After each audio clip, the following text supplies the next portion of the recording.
tant de Japonais se sont convertis au christianisme sans avoir connu ni l'Église, ni un prêtre, ni un missionnaire. Simplement, ils étaient partis en Chine, je ne sais pas où, ils avaient connu un évangile, ils l'avaient ramené, ils s'étaient convertis et ils avaient formé des communautés chrétiennes de prière. Et quand on y pense, c'est quand même incroyable. Quand les prêtres et missionnaires sont arrivés, ils avaient des communautés chrétiennes présentes, déjà organisées. Il y avait la parole de Dieu, quelques écrits, et pour eux, ça les avait bouleversés.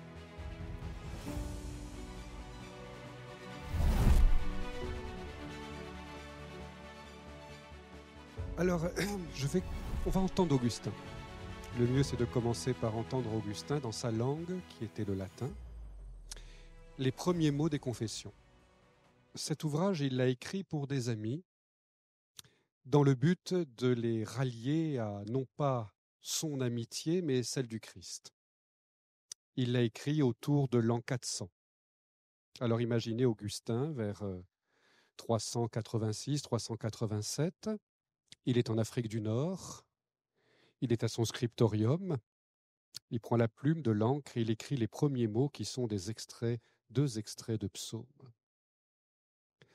Magnus estu Domine et laudabilis valde ou valde. Magnus estu Domine. Remarquez bien, tout de suite remarquez que les confessions d'Augustin commencent par le mot Magnus. C'est une citation d'un psaume. Il a fait exprès de choisir ce psaume-là, car pour lui, le commencement et le premier mot sont très importants. Il tient cela d'un écrivain païen qu'il admire, qui est Cicéron. Magnus, la grandeur. Ceux qui ont fait du latin savent qu'en latin, on peut mettre les mots un peu comme on veut. Il n'y a pas d'ordre préfixé des mots. Mais si on les met comme on veut, c'est parce que ça fait du sens de les mettre dans l'ordre dans lequel on les met. Et ce n'est pas par hasard qu'il choisit cet extrait où le mot Magnus est le premier mot. Saint Augustin ouvre ses confessions par la grandeur de Dieu. Grand, tu es Seigneur, et bien digne de louange et louable hautement. Il continue. Virtus tua, ta puissance, sapientiae tuae, ta sagesse, le nombre ou le chiffre de tout cela n'est pas mesurable. Voyez-vous, il y a un livre qui est sorti, que j'ai lu, je me suis enquillé, si je peux dire, le livre « Dieu, la science, les preuves ». Ce livre est un livre d'apologétique, il n'y a pas de honte à faire de l'apologie, de la foi. Mais il dit quelque part, enfin, audacieusement, que les scientifiques auraient en quelque sorte des preuves de Dieu créant le monde. Vous voyez, Augustin vous dit le contraire. La sagesse de Dieu n'est pas mesurable. Que nous puissions trouver dans nos raisonnements des raisons de croire. Je suis très heureux de participer à ce festival 1000 raisons de croire. Je crois comme dominicain, et nous avons chez les dominicains quelqu'un comme saint Thomas, quelle figure magnifique en théologie. Je crois que nous avons des bonnes raisons de croire. Mais voyez ce que dit Augustin à l'ouverture de ses confessions, qu'il adresse à ses amis, il dit « Commencez par vous dégager la tête de toutes vos raisons, de toutes vos images de la puissance divine, virtus tua, ta puissance. Pour cela, il n'existe pas, où que ce soit dans l'univers, dans nos têtes évidemment a fortiori, il n'existe pas de règle sur laquelle on puisse mesurer tout cela. Ça ne se mesure pas. Non numerus est. Il n'y a pas de chiffre, il n'y a pas de mesure à la puissance et à la sagesse divine. Et pour le confirmer, si je devais résumer cette petite introduction, je ferai appel à ce moment-là à un grand augustinien, je vous le cite, que le monde ait commencé n'est pas un objet de démonstration ou de science. Et c'est la somme théologique de saint Thomas d'Aquin, première partie, question 40, article 2 et l'objection 2. Et je continue. La foi seule établit que le monde n'a pas toujours été. La foi seule. Et c'est ce qui va se passer justement dans ces confessions d'Augustin. C'est-à-dire qu'Augustin va nous entraîner jusqu'à chapitre 10, il y a 13 livres, 13 chapitres dans les confessions d'Augustin, jusqu'au chapitre 10 qui est un point de basculement, une sorte d'apothéose de sa confession avant des traités qui vont être considérés l'un sur la création, un autre sur diverses questions plus philosophiques, mais le moment de la confession, son apothéose, c'est le fameux « Sero te amavi, tard je t'ai aimé, beauté ». Alors, Augustin est d'Afrique du Nord et à la fin de près de la deuxième partie du IVe siècle, il vit dans un empire romain. Dans l'empire romain, il est citoyen romain, sa famille sont des citoyens romains. On les a dit kabyles, nous n'avons aucune preuve historique. On peut dire qu'ils étaient peut-être kabyles d'origine, en tout cas ils sont citoyens romains. Ils parlent sans doute le latin, naturellement, un latin dialecté comme tous ces dialectes, vous savez, on ne parle pas le latin pur, n'existe pas. Et ses parents ont pour lui beaucoup d'ambition. Beaucoup d'ambition. Et Augustin va aller à l'école, il va être passionné d'un poète qui s'appelle Virgile, il va faire une formation de rhéteur qui est d'une des formations au temps de l'Empire romain les plus excellentes. Il est dans l'excellence de la formation. À tel point d'ailleurs que lorsqu'il va passer la mer et partir à Rome, et enfin à la vraie capitale de l'époque qui est Milan, il va avoir un poste de rhéteur. Et ce poste, il y a 2 rhéteurs à Milan en poste officiellement, c'est un poste très important. Il a une femme, il a un enfant, qui donne le nom Adéodas, qui veut dire Dieu donné. Et il vit finalement heureux. Il a à peu près fait tout le parcours que pourrait faire un homme de son époque intellectuel avec toutes ses ambitions, mais ça ne lui suffit pas. Il a, dit-il depuis toujours, été attiré, passionné par la beauté des corps. Il fait d'ailleurs un éloge du corps de la femme, on a ça dans son œuvre. Et puis l'amitié, qui pour lui est extrêmement importante. Et alors qu'il est en poste, qu'il a tout ce qu'il faut, il rencontre à Milan celui que l'Église déclarera saint, Ambroise, saint Ambroise qui est évêque. Ambroise le fascine, parce qu'Ambroise, quand il prêche, il a la beauté de la langue latine et il est croyant. Or, pour Augustin, ce qui le fascine vraiment, c'est de voir quelqu'un qui excelle dans son domaine tout en ayant la foi. Parce que pour lui, avoir la foi est quelque chose de dégradé. C'est-à-dire, c'est quelque chose de dégradé par rapport à une vie pleine. Et lorsqu'il voit qu'il y a une plénitude de vie avec la foi, et qui porte au fond en image toutes ses ambitions, il dit finalement, je pourrais avoir la foi, ça me ferait une réussite de vie. Et au fond, c'est ce qu'il profondément désire. Augustin est à Milan, et là, à Milan, il va se convertir. Cette conversion, ce très beau récit de sa conversion, dont vous avez ici une image, c'est le peintre Philippe de Champaigne qui la représente. Et puis, il va retourner en Afrique du Nord, prêtre, évêque, et enfin, il mourra dans Hippone, dont il est l'évêque, assiégé par les Vandales, qui sont des barbares, comme on dit, comme on dira plus tard. Sachez que ces Vandales qui assiègent Hippone, ce sont des chrétiens aussi. Ils sont ariens, ils appartiennent à l'hérésie arienne, mais ils sont chrétiens.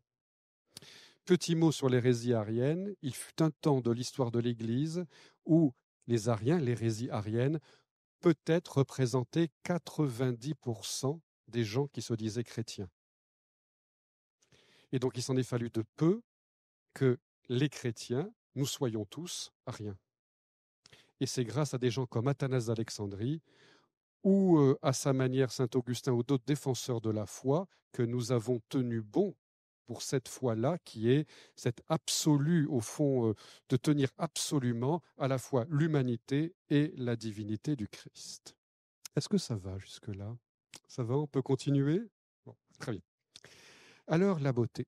Augustin, lorsqu'il a commencé à écrire, a écrit un livre il s'appelle De pulchro et apto. Qu'est-ce que ça veut dire, De pulchro et apto? Il a écrit un petit qu'on a perdu, hein. On n'a plus ce livre-là. On sait simplement qu'il y citait Cicéron, il a trouvé Cicéron magnifique, hein. D'ailleurs, nous devons à Augustin d'avoir gardé un fragment d'une œuvre de Cicéron qui a été complètement perdue. Comme il l'a cité longuement, c'est grâce à lui qu'on a pu garder cette œuvre de Cicéron. Alors, le pulchro, ça veut dire la beauté, et apto, ça veut dire ce qui convient, le convenable. Écoutez bien cela. Déjà, Augustin, dans son premier livre de jeunesse, il appelle ça un livre de jeunesse, se pose cette question de la beauté en relation avec le convenable. Voyez-vous, il y a un débat dans l'art, et d'ailleurs autour de la beauté, qui est qu'il y aurait une beauté convenable et une beauté qui ne convient pas, apto, qui serait donc inapte, si je devrais le dire en français, inapto, inapte, c'est-à-dire non seyante, qui ne convient pas. Et Augustin, qui analyse tout cela, remarque qu'en effet, il y a de belles choses dans le monde, de très belles choses, mais il y a dans ce monde, dans le monde que nous connaissons, des choses qui nous paraissent laides. Et il dit, mais c'est vrai qu'il y a du beau et du laid. Or, il se trouve qu'Augustin a été fasciné par une religion qui s'appelle le manichéisme, ou manichéisme, comme chacun le prononce un peu à sa manière, disons pour moi manichéisme. Qu'est-ce que c'est que le manichéisme? C'est une religion qui nous arrive de la Perse par là, avec des grands mythes qui ressemblent par certains aspects au christianisme, par certains aspects. Et ce manichéisme du temps d'Augustin est très vivant. C'est au point que lorsque saint Augustin est dans sa cathédrale, il entend les chants manichéens du temple d'à côté. Ce manichéisme, imaginez qu'au commencement du monde, il y avait un Dieu unique qui avait formé une dyade qui était scindée en deux, un Dieu bon, un Dieu mauvais. À l'origine un seul, puis ensuite un Dieu bon, un Dieu mauvais. Et il faut être bien sûr du côté du Dieu bon. Et vous avez ainsi toute une vie qui s'organise pour être du côté du bon et du bien et du beau et échapper au Dieu mauvais en attendant la réconciliation générale. Non seulement saint Augustin y a cru, mais il a même été le disciple d'un parfait. Je prends exprès le mot parfait parce que le catharisme est une résurgence du manichéisme. Il sert un parfait, il est le serviteur de quelqu'un, vous voyez, qui vit dans son grand mythe, dans sa religion, et il en a tellement honte que lorsqu'il raconte cela dans les confessions et qu'on fait les calculs, on sait combien de temps il y a passé, et quand il en parle, il diminue le nombre d'années. Oui, ce n'était que 4-5 ans. C'était peut-être 10 ans, en fait. Et d'après les analyses, c'est mon analyse aussi, Augustin a renoncé au manichéisme, mais jusqu'à sa mort, il n'aura cessé de le combattre en lui-même. Et c'est une des raisons pour laquelle Augustin parfois a des relents manichéens, et les évêques, les autres évêques, les gens autour de lui disent « Attention, là, tu es en pleine dérive », comme par exemple Augustin qui mettait les petits-enfants morts sans baptême en enfer. Voilà. Et ça, c'est une résurgence manichéenne parce que les autres évêques, les autres théologiens n'y croyaient pas, hein. Ils disaient à Augustin, tu exagères là-dessus. Alors, pourquoi je vous parle du manichéisme et de cette manière qu'a de voir Augustin, c'est qu'il dit, peut-être qu'au fond, notre âme, voyez, son âme, il sent son âme divisée, il se dit, j'ai une attirance vers le beau et j'ai un rejet vis-à-vis de ce qui est épouvantable, mal, et dit, finalement, dans le monde, il y aurait donc du beau, du laid, du bien, du mal, du convenable, de l'inconvenant. Et donc, dit Augustin, il dit, mais alors, si c'est ainsi, Dieu, dont on dit qu'il a créé le monde, a donc créé le beau, le laid, le bien, le mal, le convenable, l'inconvenable. D'accord? Et qu'est-ce que ça veut dire pour un Dieu de créer quelque chose qui est mal, qui est mauvais? Et Augustin est complètement perdu. Et il va devoir son salut à des philosophes C'est pour ça qu'on parle d'une conversion philosophique, qui vont montrer à Augustin que Dieu ne peut pas être créateur de ce qui est mauvais. Alors, vous allez vous accrocher sur vos bancs ou sur vos chaises. On va faire un tout petit peu de philosophie, mais vous allez comprendre, c'est très simple. Augustin comprend que le mal n'a pas d'être. Donc Dieu ne peut pas être créateur de ce qui n'a pas d'être, car Dieu crée de l'être. Le mal est une privation. Je m'explique. Je suis en bonne santé. Si je suis malade, je suis privé de ma bonne santé.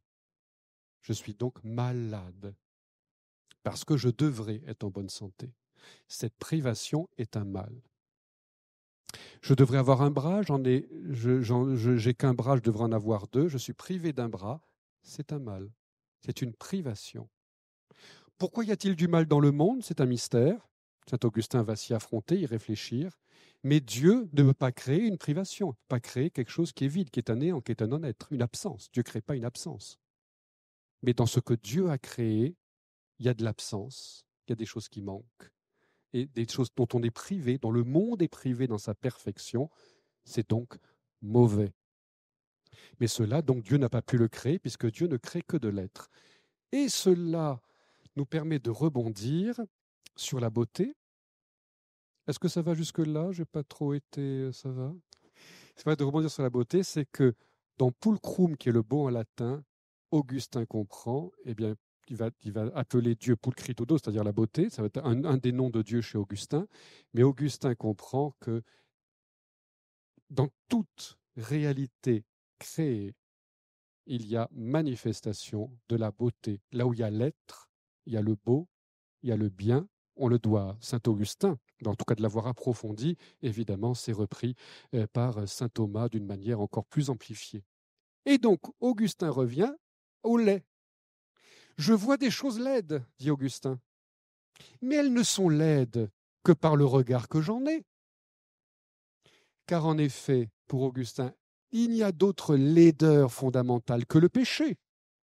Mais sinon, là où il y a de l'être, il y a de la beauté. Et vous avez un grand catholique qui a repris ça, figurez-vous, parce qu'on n'y pense pas, parce il proclamait sa foi catholique, c'est Baudelaire. Dans ce qu'il appelle les fleurs du mal, il fait un extraordinaire poème qui s'appelle La Charogne.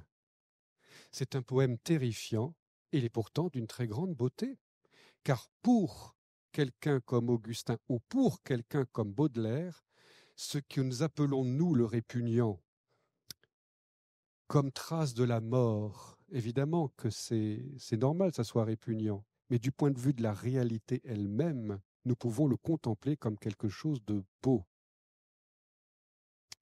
Alors je reviens à ce que je disais au début d'Augustin. Souvenez-vous, les premiers mots. À ta sagesse, de ta sagesse, de ta puissance, il n'y a pas de mesure possible. Vous voyez comme tout cela résonne chez Augustin. En effet, devant la beauté des choses, je peux être aveugle. Je peux être aveugle. Je peux même être dégoûté. Et pourtant, guéri de mon aveuglement, ce qui me paraissait dégoûtant, révoltant, dérangeant, guéri de mon aveuglement, je peux trouver ça magnifique. Et c'est ce qui arrive à Augustin au moment de sa conversion. Le christianisme, pour lui, est une monstruosité. Pour un païen comme Augustin, lorsqu'il lit la Bible, quelle est sa première réflexion? Mais qu'est-ce que c'est mal écrit? Et j'ajouterai, il a raison. Moi, j'ai fait la traduction du livre de l'Apocalypse. Ceux qui la veulent peuvent la trouver d'ailleurs à la sortie. Je viens juste de sortir cette année. Quand j'ai fait cette traduction de l'Apocalypse, c'est l'écrit en grec du Nouveau Testament le plus mal écrit. Pour quelqu'un comme Augustin, il avait fait un peu de grec, mais il lisait surtout les traductions latines, qu'on appelait la Vetus Latina, avant que Saint Jérôme ne fasse la fameuse Vulgate. On était avec des traductions latines, qui n'est déjà pas toujours très bien faites. Mais lorsqu'il lisait, il disait, mais qu'est-ce que c'est mal écrit? Il y a plein de répétitions. Lisez l'Ancien Testament, toutes ces répétitions, il n'y a pas besoin de le dire 10 fois. Pour quelqu'un qui aimait Cicéron, pas, notre Bible est pleine de répétitions parce qu'il y a des mélanges de traditions. Alors, Augustin va faire c'est quelque chose absolument, il faut penser que c'est prodigieux pour un homme de son temps. Il va se convertir et il va s'affronter à la Bible. Et dans cet affrontement à la Bible, il va essayer d'en comprendre la beauté. Pour lui, qui est le grand rhéteur spécialisé de la langue latine et qui va écrire un grec qu'il va mettre au niveau de Virgile quand même. Je vous montrerai quelques passages. On est au niveau, en poésie, on est au niveau de Virgile. Il a réussi ce prodige. Grâce à saint Ambroise et à la lecture symbolique que fait saint Ambroise, il comprend qu'on peut, dans cette Bible, mettre des symboles. Elle dit, c'est plus compréhensible. Déjà, c'est des symboles. Donc ça permet, vous voyez, d'avoir un peu de distance et de dire, si on a telle ou telle image, c'est symbolique. Et donc, en écoutant saint Ambroise, dit, finalement, la Bible, c'est peut-être pas si mal que ça, j'ai tort d'être aussi critique. Mais il va faire quelque chose d'encore plus fort, Augustin. Parce qu'encore une fois, cette beauté demande qu'on clarifie, qu'on purifie son regard. Et il va écrire l'écriture sainte, c'est-à-dire au sens littéral. Il va se confronter au texte même de la Bible tel qu'il est. Tel qu'il est. Et il va notamment s'attaquer à pas mal de commentateurs de son époque en disant, écoutez, l'apôtre a dit que, exemple, Pierre et Paul se disputent.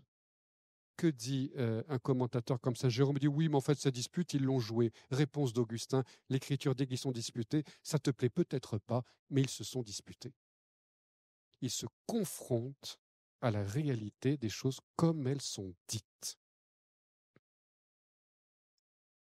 Est-ce que ça va jusque-là? On peut continuer? C'est bon? Je tiens quand même à garder le temps un peu. Alors, nous allons lire ce passage, puisqu'Augustin se convertit. Alors, la scène est très belle. Elle se passe dans un jardin. Et Augustin a sur une table de jeu, j'ai d'ailleurs écrit un article. Je me suis rendu dans un article, c'est quelque chose qui n'a jamais été étudié. C'est pourquoi il y a une table de jeu dans la conversion d'Augustin. Enfin bon, j'ai écrit mon article. Et voilà, donc j'ai amené quelques éléments importants, mais je ne vais pas ici tout vous dire. Sauf que, ce qui est important, c'est qu'il lisait les lettres de Paul, et alors, c'est la scène, vous voyez, qui est représentée ici. Vous voyez, il y a un petit personnage à droite, au fond. C'est son ami Alypius, qui est sur votre droite là-bas, et qui attend qu'Augustin ait terminé sa crise, et il a les lettres de Paul à la main, qui sont bien représentées, puisque c'était un codex, c'est-à-dire un recueil de feuilles comme celui que j'ai à la main. Nos livres d'aujourd'hui sont des codex. Alors, ils ont la visite d'un ami, un compatriote, qui, voyant les lettres de Paul sur la table, dit finalement, Augustin est chrétien, comme Alypius, c'est formidable. Alors je vais leur parler des merveilles du Seigneur. Cela excite Augustin qui dit, mais comment des gens de rien s'emparent du royaume de Dieu, et nous qui avons tout, qui avons la science, qui avons la connaissance, qui sont aisés, qui avons notre confort, et nous alors on fait rien, alors qu'on pourrait. Et là, Augustin fait toute une réflexion, une crise qui nous décrit dans ce jardin, là en ce moment, vous voyez. Et alors, dans la crise, il découvre quelque chose qui est très puissant et qu'il ignorait, c'est la mémoire. C'est que voilà, là où c'est difficile de changer, on veut bien s'ouvrir à tout, c'est que nous avons nos habitudes. C'est plus que des routines. C'est que, voyez-vous, notre mémoire, elle est quelque chose de vivant. C'est pas du tout le passé ou les souvenirs, la mémoire. On se souvient de plein de choses, mais on n'a pas tout en mémoire. On le sait, par exemple, les grands traumatisés. Ils ont des traumatismes qui sont cachés, ils les ont, mais ils ne peuvent pas accéder. Leur mémoire ne peut pas y accéder. La mémoire, pensez-le comme une fonction, un organisme qui puise dans un groupe de souvenirs et qui va les organiser pour en faire un roman. Alors, et donc, nous avons comme ça une mémoire. Et de temps en temps, des souvenirs parfois nous reviennent. Tiens, dis ça, oh là là, mon Dieu, ça fait des années que j'y ai pas pensé, ça me revient. C'était toujours là, en fait, mais ça me revient à un moment. Alors, Augustin, il a ce projet, il est rentré au groupe des catéchumènes. Il est déjà, lorsqu'il est là, il est déjà au groupe des catéchumènes. Il se prépare au baptême, mais il n'en a pas envie. Il y est, mais il n'en a pas envie. Alypius, pareil, mais ils n'en ont pas envie. Alors, Augustin, là, dans sa crise qu'il a là sous cet arbre, hein, dans cette crise qu'il a en demandant mais comment je vais y arriver, qu'est-ce que je vais faire, etc., en lui, tout d'un coup arrive ce qu'il appelle ses vieilles amies. Les amis, quand même, des vieilles amies, qui sont là et qui disent mais tu ne vas pas nous congédier? On a vécu tellement de belles choses ensemble.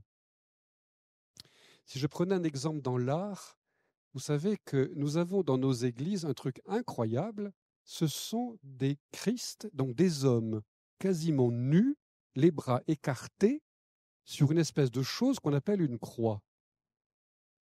C'est quand même incroyable, parce que ces croix de Christ crucifié dans nos églises, elles ne sont apparues qu'au Xe siècle, disons au IXe siècle pour l'Espagne. Jusque-là, on représentait le Christ en croix, victorieux, avec la couronne royale et le vêtement royal. Ces Christ nus là en croix, ces Christ crucifiés, les chrétiens dans leurs églises n'en voulaient pas. Ils considéraient que c'était laid. Il y a eu beaucoup de résistance. D'ailleurs, il y a eu des résistances pour seulement la croix, qui n'apparaît chez les chrétiens qu'à partir du IIIe siècle. Comment est-ce qu'on pouvait accepter d'avoir l'équivalent d'une chaise électrique représentée dans les églises? Quand elle était encore en usage, en fait, la croix. Donc, les chrétiens se sont habitués. Maintenant, vous rentrez dans votre église, vous avez un joli crucifix, ça vous plaît. Mais pensez aux chrétiens du Xe siècle, ils n'en voulaient pas de cette laideur, de ce scandale, de cette monstruosité.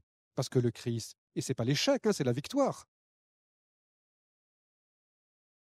Donc, les vieilles amies sont là, et Augustin se rend compte qu'il va falloir qu'il passe du chiffre du beau, qui est celui de la victoire et de toutes ses ambitions, pour reprendre le théologien Ossam Balthazar, au chiffre du beau qui est la croix. Pour un chrétien, nous avons un chiffre, une manière de mesurer la beauté, c'est la croix du Christ. Et remarquez bien qu'au moment où le Christ meurt en croix, il y a quelques femmes, Saint Jean, Marie, la mère de Jésus, un apôtre sur 12. Ce qui fait que pour nos évangiles qui sont écrits, ni Pierre, ni Jacques, ni Philippe, ni Matthieu, ni les autres ne pourront témoigner de ce qu'ils ont vu. Quand Pierre témoignera, il témoignera du Christ, mais il ne pourra pas témoigner de la croix qu'il aura vue, du Christ mourant en croix, il n'y était pas. Alors vous voyez, cette conversion que va faire Augustin est très douloureuse, et en même temps, et c'est ça qui est magnifique, c'est que lorsqu'il décide de se convertir, Augustin, il dit « c'était comme une infusa securitas, une infusion de sécurité dans mon âme ». C'est-à-dire que l'effet de la rencontre de Pulchritudo, celui qu'il appelle Pulchritudo, c'est-à-dire Dieu, la beauté en elle-même, voilà, la beauté en elle-même, hein, cette beauté qui est belle en elle-même. Eh bien, cette rencontre de Pulchritudo, tel qu'il est, va être pour lui une infusion de sécurité. Je précise tout de suite, ce n'est pas une infusion de joie, de larmes, d'extase, pas du tout. La sécurité. Parce que maintenant qu'il a cette beauté-là dans son cœur, Pulchritudo, ce Dieu révélé en Jésus-Christ, dans l'humanité du Christ, maintenant qu'il a, on va dire, le Christ, dans sa beauté totale, humaine, croix comprise, et résurrection bien sûr, mais croix comprise, eh bien, il se sent en sécurité. Autrement dit, cela a fait l'unité de son cœur, de son âme, de ses pensées, il trouve l'unité. Et alors, maintenant, parmi les amis, il y a les mauvaises amies, vous savez, celles qui disent « pourquoi tu nous congédies ?» etc. Il y en a d'autres qui arrivent, des souvenirs, tout un tas de choses qui reviennent à lui, qui surgissent en quelque sorte à sa mémoire, qui viennent à sa mémoire, et parmi elles, il y a le Christ lui-même, car il était là. Dieu était là en Jésus-Christ, parmi ses amis, là, dans sa mémoire, eh bien, il était là. C'est beau quand même, vous voyez. Il était là. Alors évidemment, pour quelqu'un comme lui qui avait connu un peu l'Église, ça avait du sens, bien sûr. Mais pour quelqu'un d'incroyant qui n'a jamais connu le Christ, ce serait tout pareil.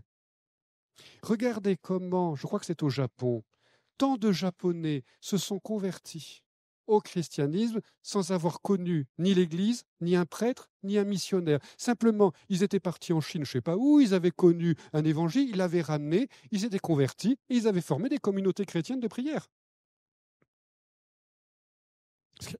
Quand on y pense, c'est quand même incroyable. Quand les prêtres et missionnaires sont arrivés, ils avaient des communautés chrétiennes présentes, déjà organisées. Et d'ailleurs, quand ils allaient en Chine, ils disaient « Aidez-nous un peu à nous organiser, comment on fait, expliquez-nous ». Mais ils n'avaient pas rencontré un missionnaire qui vienne leur prêcher la bonne parole. Il y avait la parole de Dieu, quelques écrits, et pour eux, ça les avait bouleversés. Le Christ était déjà présent, vous voyez. Il était là, et dans leur mémoire, quelque chose advenait qui était là dans leur vie, déjà présent. Et donc, c'est ce que dit saint Augustin. Il dit, ben voilà, parmi toutes ces mémoires, tous ces souvenirs, eh bien, surgit le Christ, à la fois extérieur à ma mémoire, dit Augustin, mais en même temps, d'une certaine manière, déjà présent. Et vous savez, ce que la psychologie, d'ailleurs basique, dit, qui est très simple, hein, c'est qu'on ne guérit pas parce qu'on se souvient, on se souvient parce qu'on guérit. C'est la guérison que Augustin vit dans sa conversion qui lui amène tous ses souvenirs et qu'il traduit dans ses confessions. Les confessions, ça a l'air d'être une autobiographie. Ce n'est pas une autobiographie. Augustin dit, le livre de mes confessions, c'est un psaume de louange à la gloire de Dieu révélé en Jésus-Christ, où je rassemble, comme le font tous les psalmistes, toute ma vie, le haut, le bas, le grand, le laid, le beau, tout, je m'en fiche, je rassemble tout de ma vie à la gloire de Dieu. Et les confessions, pour cette raison, sont au pluriel. Hein, ce n'est pas la confession d'Augustin, mais les confessions. Assez mal traduit. C'est dommage parce que la traduction est plutôt bonne. Il y a une traduction qui s'appelle les aveux. C'est un peu dommage parce que ce n'est pas de l'aveu de rien. C'est une confession. Et Augustin le précise. D'ailleurs, je pourrais donner la citation, mais je préfère le faire comme ça directement. Il y a 3 confessions, dit Augustin. La confession de la vie, la confession de louange, la confession de la vie et la confession des péchés. Voilà pourquoi le mot confession est au pluriel. Mettons en premier ce qui est premier. D'abord, on confesse la louange. La confession, c'est confession de louange. Le psalmiste écrit « Je confesserai, Seigneur, ta louange ». Et lorsqu'Augustin, on a le récit, c'est très rigolo, parce que vous avez un secrétaire qui copie, vous savez, lorsqu'Augustin prêche, il prêche comme ça, comme moi, vous voyez, il parle comme ça. Vous avez un secrétaire qui écrit tout ce que dit Augustin. Alors, Augustin commence à citer un psaume. « Je confesserai, Seigneur, ta louange ». On est en Afrique du Nord, c'est le Moyen-Orient, puis on est comme ça à l'époque, de toute façon. Enfin, le Moyen-Orient, c'est l'Orient, enfin, c'est l'Afrique du Nord. Enfin, ce sont des personnes qui réagissent, mais on est partout comme ça ailleurs. Hein. On a plutôt perdu, nous, Européens, la manière des homélies très participatives, où les gens réagissent. Il n'y a que les évangéliques baptistes aux États-Unis ou même peut-être dans nos pays ici. Je ne les connais pas trop, mais enfin, je pense que c'est ça. C'est-à-dire on participe volontiers, comme dans le gospel qu'on aura tout à l'heure. Hein. Donc, les gens réagissent. Alors, je dis, je confesserai, Seigneur. Alors, tout le monde crie, pardon, pardon, Seigneur, pardon, j'ai péché, j'ai péché. Alors, Augustin dit, mais arrêtez. Je confesserai ta louange. C'est une confessio. Je reconnais Dieu par la louange. Alors, il dit, la confession de la louange. Première. Deuxièmement, la confession de la vie, ce qu'on appelle le martyr, témoigner. Mais confesser par sa vie, ça change ma vie. La vie d'Augustin, elle a changé. Ça change ma vie. Donc Augustin, dans ses confessions, raconte ses changements de vie.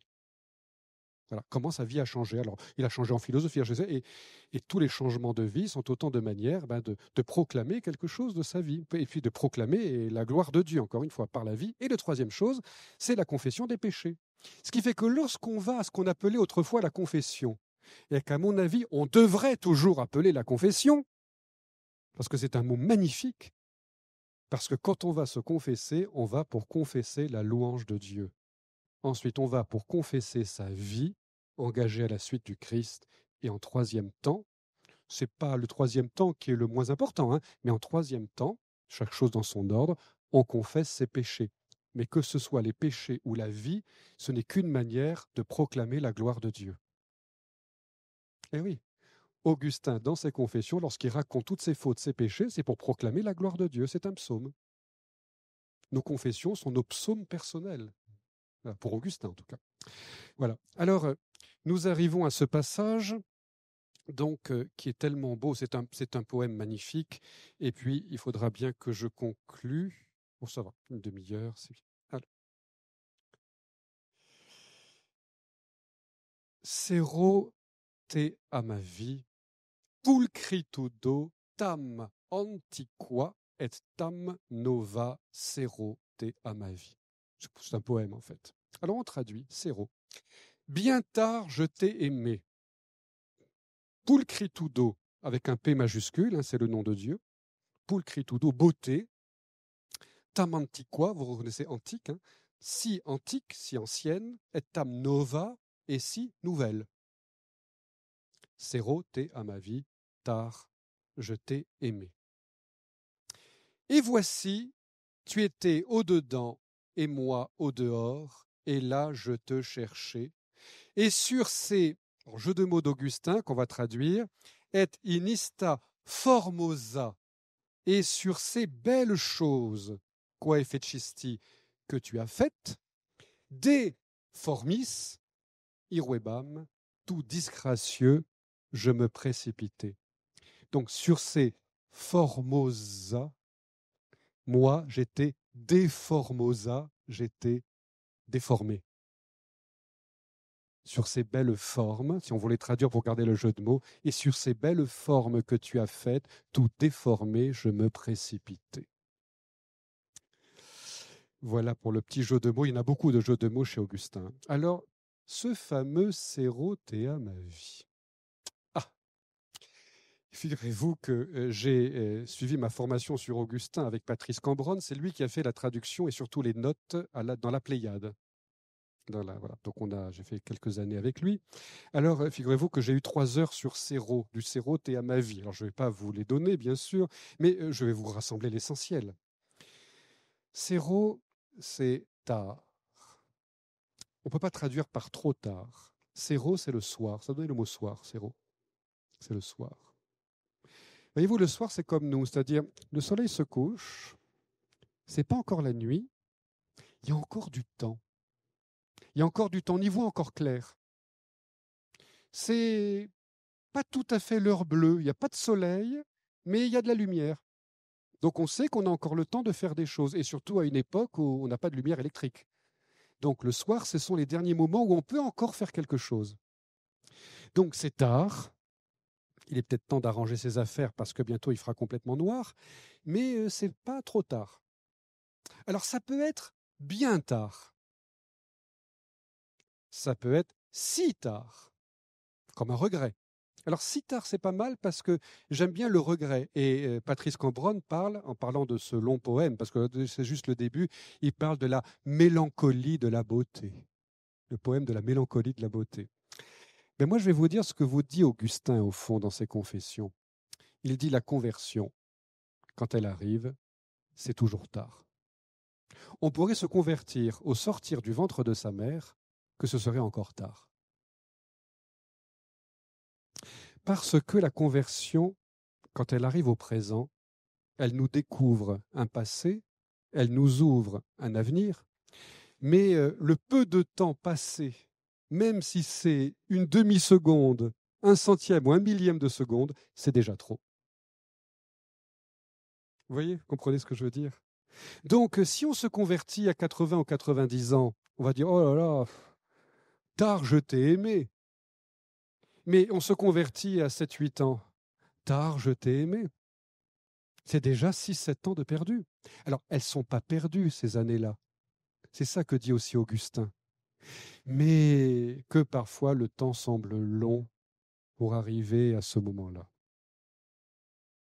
Et donc, Augustin réfléchit, c'est magnifique. Il dit, voilà, la conversion se fait au présent. Et le présent, dit Augustin, c'est l'attention. Voyez-vous, notre manière de vivre le présent, c'est notre attention. Vous voyez, en ce moment, je parle, je suis attentif à vos réactions. Je suis dans le présent de ce qui est en train de se passer. Vous m'écoutez, vous êtes au présent de l'événement. Et voyez comment, comme une musique, et Augustin prend l'image de la musique, dans ce que je vous ai dit, j'ai déployé un ensemble de notes, des refrains, il y a eu des reprises, voyez, et nous avons fait ensemble, à travers ma parole, l'expérience du temps. Et par la reprise, je vous parle du passé. Je vous fais mémoire de ce que je disais au début. Vous savez, la grandeur de Dieu. Tout d'un coup, ça vous revient en mémoire. Ça habite votre mémoire, ça vous revient. Et comment tout cela, une chose appelant l'autre, nous faisons quoi? Nous nous inscrivons dans le temps présent. Nous déployons notre attention. Et c'est ce qu'Augustin fait dans ses confessions, car en effet, un livre a un commencement et une fin. Il a commencé par le mot magnus. Il est en train de préparer le dernier mot. Évidemment, si vous a donné le premier, il prépare le dernier mot. Et le dernier mot, il l'aura. C'est un rhéteur. Il le prépare, ce dernier mot qui va arriver. Mais voyez comment, dans ce déroulement de ces confessions, dans ce récit qu'il fait avec de la philosophie, avec de la théologie, avec tout cet ensemble, voilà, magmatique, un peu comme du feu, voyez, c'est de la lave brûlante qu'il est en train de placer une chose après l'autre. Voilà, il vous amène petit à petit vers ce grand final, je vous dirai tout à l'heure, et surtout dans le grand final, le dernier mot. Mais dans tout cela, quand nous aurons le dernier mot, nous aurons cette attention dans ce présent du dernier mot qui récapitule tout et qui ouvre. Séroté à ma vie, nous sommes au soir. Et nous serons contents de nous ouvrir au présent et je dirais à nos projets, à notre vie après, portés par tout cela. Donc, tard je t'ai aimé et voyez comment, eh bien, il dit, sur ces belles formes que tu as faites, tout déformées, je me ruais. C'est-à-dire que ce qu'Augustin expérimente, c'est la déformation. Voyez-vous, une des œuvres du péché, l'œuvre, si vous voulez, au fond du refus de Dieu, l'expérience qu'en fait Augustin, c'est celle de la déformation. Car les bonnes choses nous forment, les mauvaises nous déforment. Mais c'est pire que ça. En nous déformant, elles nous rendent en désaccord, en disharmonie avec les formes de la création, qui, elles, de toute manière, sont belles. Et par la déformation dans laquelle nous sommes rendus handicapés, inaptes à nous accorder aux formes de la création. C'est pour ça que Augustin fait bien attention de distinguer ce qu'il appelle pulchritudo, et puis d'ailleurs le beau et puis les beautés en général, et de ce qu'il appelle spécies. Spécies, c'est l'éclat. Il parle de spécies, il emploie des choses spécies. C'est l'éclat, c'est les belles choses, si vous voulez, mais dans leur éclat, dans leur rayonnement. Mais nous, ce que nous voulons, c'est pas simplement d'un rayonnement. C'est bien des rayonnements, des éclats, ce que vous voudrez. Nous, ce que nous voulons, c'est communier aux belles choses. Et pour communier aux belles formes, il faut que notre forme à nous soit accordée à ces belles formes. Et donc que notre être créé soit accordé aux choses créées qui sont belles et bonnes par nature. Et notre péché, pour Augustin, l'a déformé. Alors, comprenez bien, il faut être précis chez Augustin.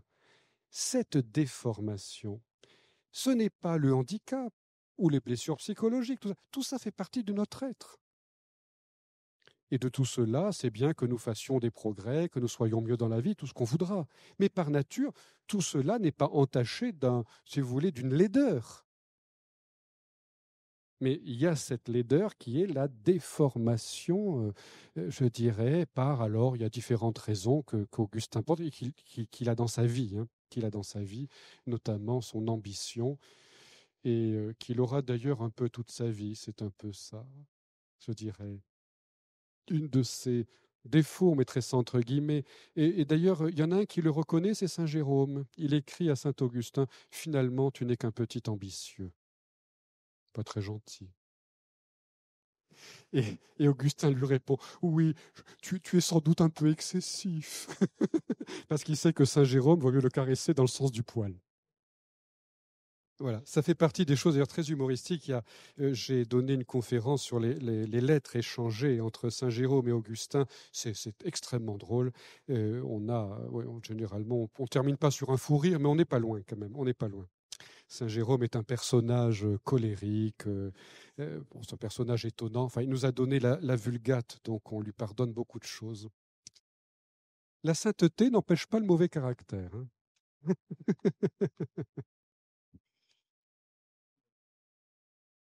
Alors, donc, voyez, tard je t'ai aimé, beauté. Alors, je continue.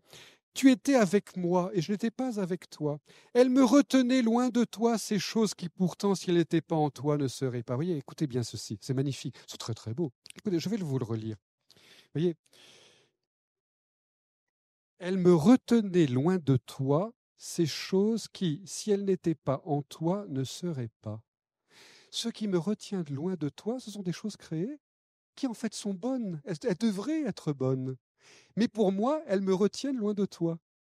Et pourtant, elles sont bonnes en fait. Mais de par ma nature, ces choses qui devraient être bonnes, elles ne le sont pas. Car tout n'est pas bon, chacun selon ce qu'il est. Ce qui est bon à l'un n'est pas forcément bon à l'autre. Et parfois, sous prétexte de dire mais finalement les autres c'est bon pour eux, pourquoi ça ne serait pas bon pour moi, on se précipite dans des choses qui ne sont pas du tout faites pour nous. Et il ajoute donc tu as appelé, tu as crié, tu as brisé ma surdité. Tu as brillé, etc. Voilà. Donc, tu as appelé, tu as crié, brisé la surdité, tu as brillé, tu as resplendi, tu as dissipé ma cécité, tu as embaumé, j'ai respiré, haletant, j'aspire à toi, je t'ai goûté et j'ai eu faim et soif. Tu m'as touché, et exarci in pacem tuam, et je me suis enflammé pour ta paix. Je me suis enflammé pour ta paix. Et là, voyez-vous, c'est quelque chose qui est très beau. Souvenez-vous ce que je vous disais au moment de la conversion d'Augustin, il dit que c'était comme une sécurité qui était infusée dans mon cœur. Oui. Je me suis enflammé pour ta paix. C'est-à-dire, saint Augustin se sent en sécurité, il est apaisé. Plus rien ne peut l'atteindre. Eh bien, saint Augustin s'enflamme pour cette paix-là. Et voyez, ça, c'est le signe, au fond, pour Augustin, de la conversion profonde. Il y a des conversions, vous savez, c'est comme dans l'Évangile. Il y a le semeur est sorti pour semer, il jette le grain. Alors, il y a le grain qui pousse, mais bon, il est cuit par le soleil. Ensuite, il pousse, les ronces l'étouffent. Enfin voilà, à chaque fois, ça marche pas. Et puis, il y a le grain dans la bonne terre. Le grain dans la bonne terre pour Augustin, c'est celui qui est semé dans la paix. L'Évangile est un évangile de paix, c'est-à-dire de joie intérieure, celle que personne ne peut enlever. La paix, traduit par saint Thomas, il le rappelle, c'est la joie intérieure. La paix, c'est de la joie, en fait, mais une joie intérieure. Et quand on a cette joie intérieure, qui peut vous l'enlever? Est intérieure. Oui, donc Augustin est vraiment un auteur d'abord attachant. Et je vois une religieuse qui, en parlant d'Augustin, disait, lorsqu'on lit Augustin, on a l'impression que l'encre n'est pas encore sèche. C'est une sœur d'Asie qui dit ça. Pour ceux qui sont intéressés, sur mon site yvesmarielequin.com, si vous allez à Actualité, c'est Yves-Marie Lequin tout attaché, c'est facile à retenir.com. Si vous avez l'actualité, je vous ai mis la vidéo des sœurs d'Asie, là où elles parlent de Saint-Augustin. Elles ont composé même une chanson sur Séroté à ma vie, c'est très très joli. Mais elle dit, la langue n'est pas encore sèche. Je vais vous le montrer. Lorsqu'Augustin se convertit, qu'est-ce qu'il fait? Il lit la lettre de Paul, qui est prise donc dans le livre, et voyez le pouce que le peintre a représenté, il dit « J'ai gardé mon doigt à la page ». Car en gardant le doigt à la page, à droite, vous avez Alypius qui va arriver.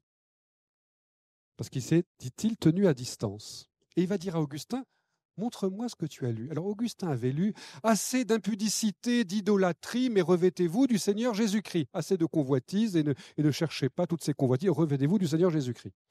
Alors là, Augustin se convertit, il dit, il faut que je change de vie, très bien. Alors Alypius arrive après, c'est l'ami d'Augustin, qui vit avec lui, ils sont dans la même maison. Hein. Et Alypius arrive et dit ben, j'avais gardé la page avec le pouce ou un autre signe, le doigt ou un autre signe. Et alors, il lit la suite. Et la suite dit, mais celui qui est faible dans la foi, accueillez-le. Et Augustin dit, alors Alypius dit, il prit cette parole pour lui et il se convertit. Et maintenant, réflexion d'Augustin. Regardez comme c'est beau. Vous avez, quand vous l'avez Augustin comme ça, vous dites, mais vous précipitez pour l'avoir comme ami. Hein. Il dit la chose suivante. Il dit, ben, Alypius, en se convertissant à cette phrase, s'est converti après moi. Après moi. Mais en fait, comme il s'est converti dans cet appel de l'apôtre à expérimenter la miséricorde, accueillez-le avec miséricorde, n'est-ce pas? Celui qui est faible dans la foi, accueillez-le. Eh bien, conscient de sa faiblesse qu'il avait, Augustin le raconte par ailleurs, conscient de sa faiblesse, et de savoir qu'il est accueilli par l'Église et le Christ dans l'Église, accueillez-le, celui qui est faible dans la foi, accueillez-le. Eh bien, Augustin dit, il s'est converti après moi, mais il était devant moi. C'est lui qui était en premier.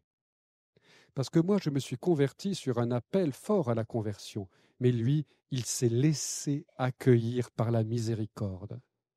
Et l'image qu'a Augustin quand il écrit cela, c'est la même que lorsqu'au tombeau de la résurrection, Jean et Pierre vont entrer. Que fait Jean? Il laisse Pierre entrer. Que dit Augustin?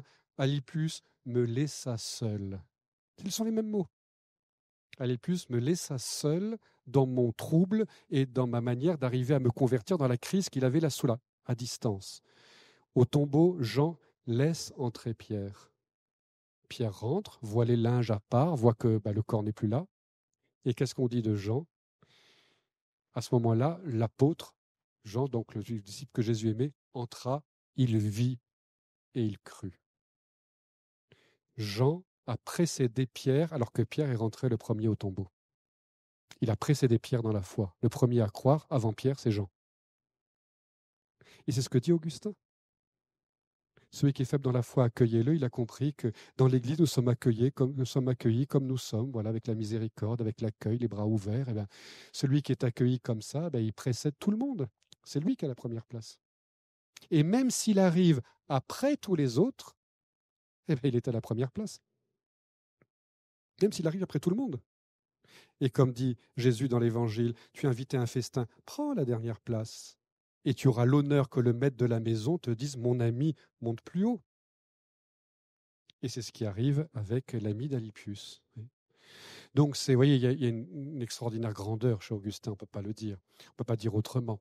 Donc, vous voyez que, comment vous dire, Augustin comprend donc que pulcritudo, puisque revenons au thème, la beauté, pulcritudo, cette beauté, elle demande une purification du regard. Et c'est vrai que c'est tellement important lorsque les artistes, quels qu'ils soient, nous invitent à cette purification du regard. Nous l'avons notamment, je dirais, magnifiquement dans l'art de l'icône. Souvent les gens, oh là là, ces icônes, elles sont pas belles. Mais non, c'est la parole de Dieu, peinte. Mais si j'accepte de me laisser regarder par l'icône et dans cette relation, alors ça devient magnifique. Et vous le vivez cette expérience. Regardez, vous partez en groupe, vous regardez des gens, c'est que des pommes de terre avec toutes germées, les visages. Et puis petit à petit, vous vivez avec eux, vous parlez, vous échangez, vous commencez à avoir une expérience, vous entrez dans le temps, vous vivez des choses avec eux, et après, les visages s'illuminent. Et vous dites, mais ces gens sont formidables. Et vous gardez de très belles images des visages que vous avez rencontrés. Et le propre de l'artiste, c'est justement de tirer cette beauté là où, regardez ce que fait par exemple un peintre comme Rouault, mais l'histoire de l'art en général propose. Alors il faut bien quand même terminer, et on va terminer avec Augustin à la fin des Confessions.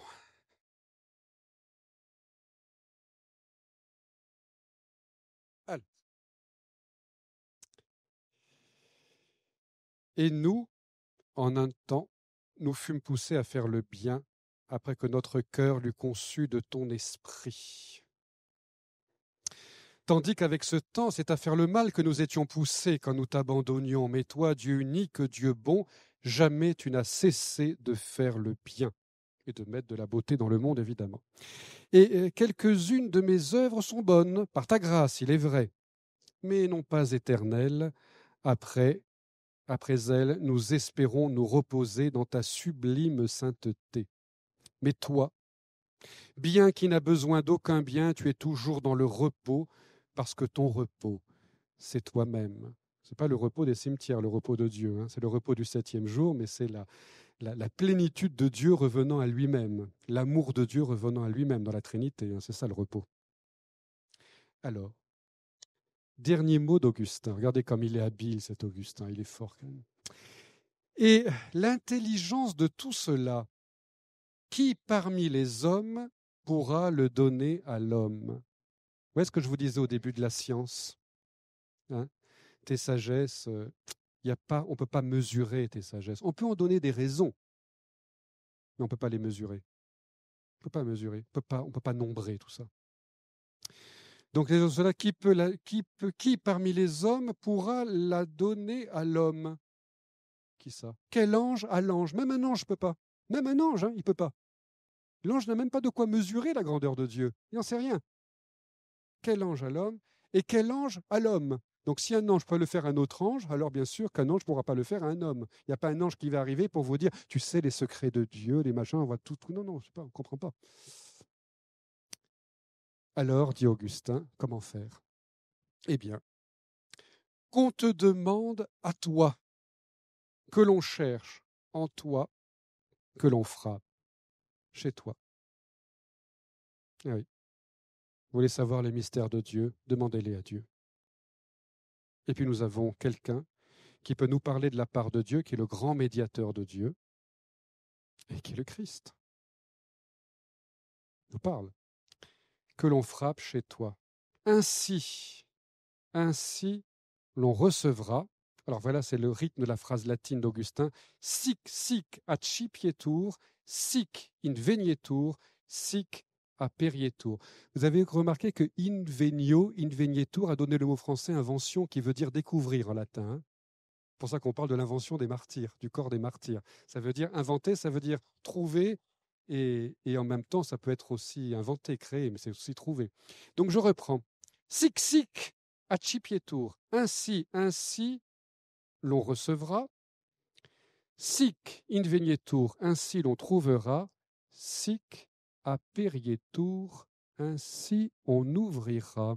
Alors, on va regarder l'image d'après. Je crois que la personne qui va nous mettre là, voilà. C'est Fra Angelico qui est le patron c'est date de 1430. Vous savez que c'est le saint patron de tous les artistes, Jean-Paul II qui l'a déclaré. Alors, regardez ce qu'il a représenté, Fra Angelico. Il y a Augustin sous son arbre qui pleure, il y a Alypius qui attend sur le côté à gauche, et puis, vous voyez la porte de la maison qui est ouverte. Vous voyez à gauche? C'est la porte qui donne sur l'intérieur de la maison. Bien sûr, ça représente l'Église, ça représente...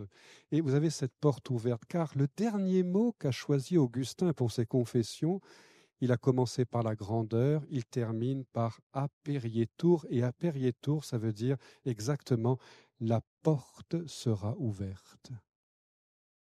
À celui qui frappe, la porte sera ouverte. Vous pensez à cet extraordinaire récit de l'Apocalypse, celui qui, voici que je me tiens à la porte et que je frappe, et à celui qui m'ouvre viendrait prendre mon souper, lui près de moi, moi près de lui. La porte est ouverte. Donc, vous voyez, c'est absolument magnifique, et c'est ce qu'a représenté Augustin, avec le pan qui est un symbole paradisiaque, on va dire. Donc, vous voyez, à la grandeur de Dieu, cette grandeur tout à fait particulière, qui n'est pas mesurable, mais que Jésus-Christ nous révèle par sa vie, son témoignage, ses miracles, ses paroles, sa croix, son sacrifice, sa résurrection, eh bien, devant nos yeux étonnés et qui ont besoin de se convertir à tout cela, parce que même les paroles de Jésus ne sont pas faciles, alors les apôtres souvent n'y comprennent rien dans l'Évangile. Eh bien, en accueillant le Christ et en accueillant ce mystère comme il est dans nos vies, eh bien, nous pouvons être assurés d'une chose, c'est que la porte n'est pas fermée. Et donc, pour rebondir à cette chose magnifique que disait Augustin, son ami Alypius, qui disait qu'il est en premier, eh bien, en effet, si nous nous laissons accueillir, comme dans une icône, nous nous laissons regarder par l'icône, eh bien, dans cette, non pas passivité, mais activité intense, à nous laisser accueillir par le Christ, eh bien, la promesse du Christ, il ne connaît aucune retour, hein, Dieu ne se repent pas de ses dons, la porte est toujours ouverte. Je vous remercie.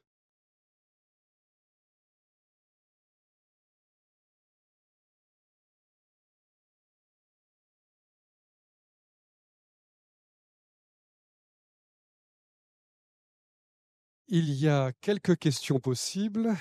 On va descendre avec un micro. Durant à peu près 10 minutes, puisqu'il y a une exposition à l'étage et après il y a un concert gospel qui est absolument superbe. J'ai écouté les répétitions, c'est magnifique. Voilà, bonsoir. Je dis au revoir aux amis. Merci, au revoir. Donc voilà, quelques questions. Je vous écoute. Si. Oui, dites-moi. Non.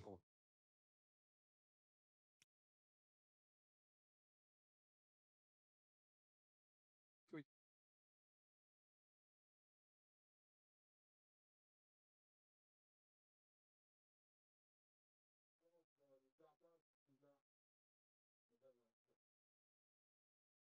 On va le brancher.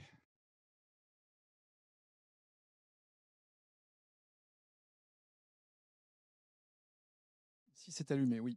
Alors, quand dans le jardin de Milan, Oui. Augustin a entendu Prends Élie, Prends Élie. je ne me souviens plus de ce qu'il devait lire, la Bible bien sûr, mais quel passage l'a Alors je l'ai converti? dit, mais je vais reprendre le récit. Quand il entend Tolle Legge qui est répété, il dit que c'est comme une voix d'enfant dans la rue proche. Il ne sait pas d'où ça vient cette voix. Bon, le récit est sans doute vrai, mais il est extrêmement construit par Augustin. Il faudrait une conférence simplement pour ce récit, je suis désolé, mais Tolle Legge, prends-lit, prends-lit. Augustin, donc, en entendant cette voix, comprend que cette voix vient à lui, lui parle. D'accord? Et il a posé sur la table les lettres de Paul, un recueil de lettres de Paul, les lettres de Saint Paul. Donc en fait, et donc notamment la salle aux Corinthiens qui lit. Donc en fait, en lisant, il a les lettres de Paul. Donc c'est un petit codex de lettres de Paul. C'est pas les évangiles, ce sont les lettres de Paul. Tout ça, bien sûr, est fait exprès, puisqu'Augustin va devenir apôtre à son tour. Et l'image paulinienne est très forte pour lui. Il va écrire des lettres, il va écrire. Paul est un écrivain, donc pour lui, c'est vraiment méditerranéen qui traverse la mer comme lui. Donc c'est une figure d'imitation, on va dire. Hein. Bon. Et il entend cette voix comme Saint Paul, quand il se convertit, entend, il ne voit pas le Christ, il entend la voix du Christ qui lui dit, Paul, Paul, pourquoi me persécutes-tu?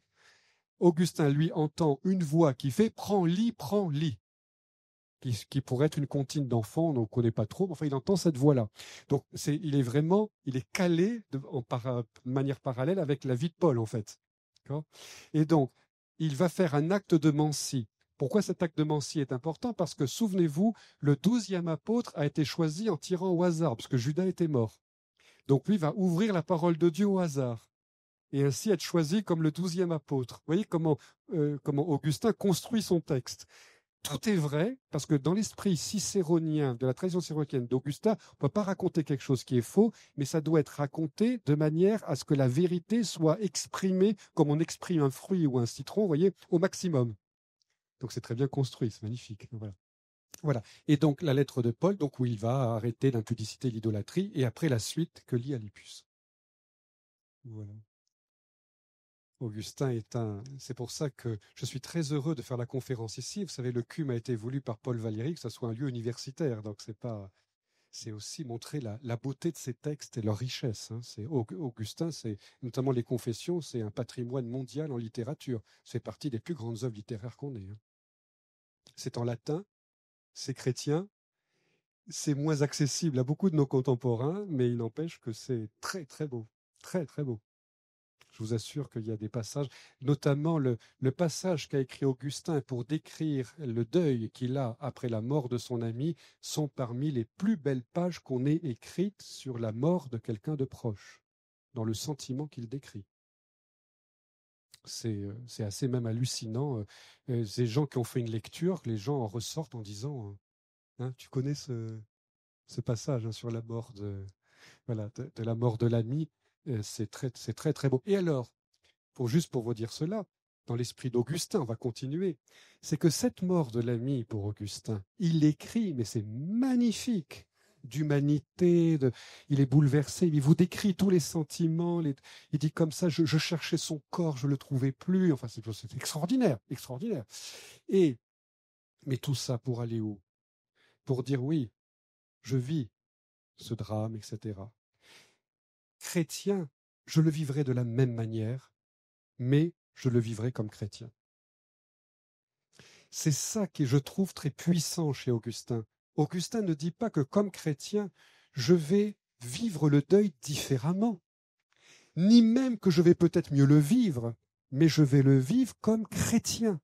C'est-à-dire qu'au fond de moi aura cette paix, cette sécurité que m'apporte le Christ, qui fait que je vais le vivre comme tout le monde, en quelque sorte. Je vais vraiment vivre le deuil, mais je vais le vivre avec le Christ. C'est quand même d'une puissance extraordinaire. Augustin n'a jamais renoncé à ses ambitions, il n'a jamais renoncé à aucun de ses désirs humains, mais il a tout fait avec le Christ. C'est vraiment l'exemple même de ce que dit Marc, parce que j'ai fait aussi une traduction de l'évangile de Marc, mais c'est aussi ce que dit Marc à disons la finale de Marc, comme on dit, à la fin, on dit Dieu travaillait avec eux, la synergie, vous voyez. Le Christ, Augustin a a accepté que le Christ soit dans sa vie. Et c'était pas tout cuit. Il est un homme de son temps, et comme homme de son temps, il se réalise par lui-même. Il a besoin de personne, et il est l'auteur de ce qu'il fait. Il en est d'ailleurs extrêmement fier, comme de Jérôme l'avait bien identifié, ça je l'ai bien identifié, mais avec le Christ. Et vous savez, quand Jésus-Christ dit les pauvres, vous les aurez toujours avec vous, mais moi, vous ne m'aurez pas toujours. Et j'ai discuté récemment avec quelqu'un qui est important dans la hiérarchie de l'Église. Ne cherchez pas, c'est pas dans le diocèse, mais, mais quelqu'un important de la hiérarchie de l'Église. Et on parlait, il me disait oui, en ce moment, c'est vraiment le retour à Dieu, le retour à Dieu. J'ai dit on peut penser tous les retours à Dieu qu'on voudra, si ce ne sont pas des retours au Christ. Dieu, oui, mais quoi? Et le Christ? C'est quand même, notre foi est une foi au Christ. Et vous, qui dites-vous que je suis? Et j'ajouterais même que, vous voyez, moi je trouve ça magnifique. Vous savez, chez les dominicains, nous réfléchissons sur la pauvreté. Je vais terminer par là, c'est joli. J'ai prêché récemment sur j'étais dans une église, il y avait beaucoup de saints dominicains, et puis j'ai dit, tiens, je vais prêcher sur un grand saint de la pauvreté, qui était un exemple de la pauvreté dominicaine. Je parlais de la pauvreté. J'ai voyé cette pauvreté chez les dominicains, elle est une pauvreté, mais qui va, si vous voulez, jusqu'à la pauvreté où on attend tout et on perd tout. On perd jusqu'à quoi? L'Évangile nous le dit, jusqu'au corps du Christ. Car alors, quand le Christ meurt en croix, ils ont tout perdu. C'est l'échec absolu de tous les désirs, de toutes les ambitions qu'ils avaient. Ils ont tout perdu. Et quand ils vont au tombeau, en plus, il n'y a plus de corps. Ils n'ont même plus le corps. Ils n'ont plus rien. Donc, vous voyez, c'est fort quand même, ça. Le tombeau vide, c'est pas seulement... Vous voyez, on dit le tombeau vide, mais pour des gens qui ont l'expérience du deuil, le tombeau vide, mais c'est terrifiant. Le tombeau vide, il n'y a même plus le corps. Et d'ailleurs, c'est Marie-Madeleine. Et je suis venu penser, je ne sais pas où on l'a mis. Donc, l'expérience, elle va jusque-là, vous voyez, dans l'abandon, dans la pauvreté. Nous n'avons même plus le Christ auquel nous pourrions tenir, même plus le corps, on n'a même plus quelque chose à se mettre sous la dent, si vous voulez. Et donc là, le Christ, si vous voulez, il nous appelle à l'accueillir tel qu'il est, voilà, avec ce qui pourrait nous étonner jusqu'à faire le deuil de certaines manières qu'on a parfois de le comprendre ou de le voir, voyez, et c'est comme ça que l'Église tient, parce que s'il n'y a plus la connaissance active du Christ, on va dire, l'Église, je ne sais pas ce que ça va devenir, ça va être balayé, comme elle a été balayée ailleurs. En Afrique du Nord, l'Église a été balayée. Mais qui est-il, ce Christ? C'est ça la force de nos évangiles, c'est de reposer la question du Christ. Et c'est ce que fait Augustin. Le grand travail d'Augustin, c'est justement ne cesser de faire mémoire, non pas du Christ que nous avons connu, mais de faire mémoire de cette question qui est celle, et d'essayer de comprendre qui est ce Christ, et de se laisser accueillir pour lui, de l'écouter, de comprendre les signes qu'il fait, qui sont parfois énigmatiques. Les apôtres ne comprennent pas ce qu'il fait. Ils ne comprennent pas. Et pourtant, comprenez bien, un homme du temps du Christ, moi je commence à prêcher, pardonnez-moi, enfin c'est le dominicain, vous savez, c'est le péché de la chair, hein, dès qu'on a un micro. Alors regardez, c'est tellement beau, parfois les gens ne le voient même pas dans l'évangile. Le Christ est là, puis il y a un pauvre qui arrive, un lépreux. Alors qu'est-ce qu'il fait? Il le touche, n'est-ce pas, pour le guérir. Je le veux, sois guéri, etc. Et puis il le touche. Et puis après on dit, il s'en allait dans les lieux déserts. Personne ne remarque la beauté de ce texte. Et on dit, et tout le monde venait à lui. Personne ne remarque ça. Pour les gens autour de Jésus, les apôtres compris, qu'est-ce qu'il est touché ce lépreux? Il a contracté une impureté. Or, le Christ a fait exprès de le toucher. Le texte nous dit, il l'a touché. Le touchant, il contracte une impureté pour la loi. Et sans même aller voir le prêtre, parce que la loi le précise, il va tout de suite dans un endroit désert. Sans discuter s'il y a ou non impureté ou je ne sais pas quoi. Il va dans un endroit désert et toutes les foules venaient à lui. Car en effet, tous les impurs du monde disaient, avec un impur pareil, allons avec lui au désert. Nous, les impurs, allons avec l'impur au désert. Il peut les accueillir, il est impur. Tous les impurs peuvent venir à lui. Vous savez, c'est une grandeur quand même. C'est une grandeur. Donc il y a beaucoup de beauté. Et c'est ce qu'elle va faire Augustin. Vous voyez, quand il dit le sens littéral, alors on peut faire le sens symbolique, les machins sur le désert symbolisent ceci ou cela. Augustin prend le texte et dit, mais c'est une force incroyable. Le texte est une force incroyable. Donc vous voyez, je pense qu'il y aura matière à... On dit qu'on a beaucoup de chrétiens, beaucoup de baptisés, tant mieux. Donc c'est bien. Et en même temps, pour l'Église, c'est quand même un enjeu, un questionnement et en tout cas un défi qui est celui de réinvestir, de cesser de réinvestir ce Christ qui ne cesse de venir à nous. Je vous souhaite une bonne soirée. Merci.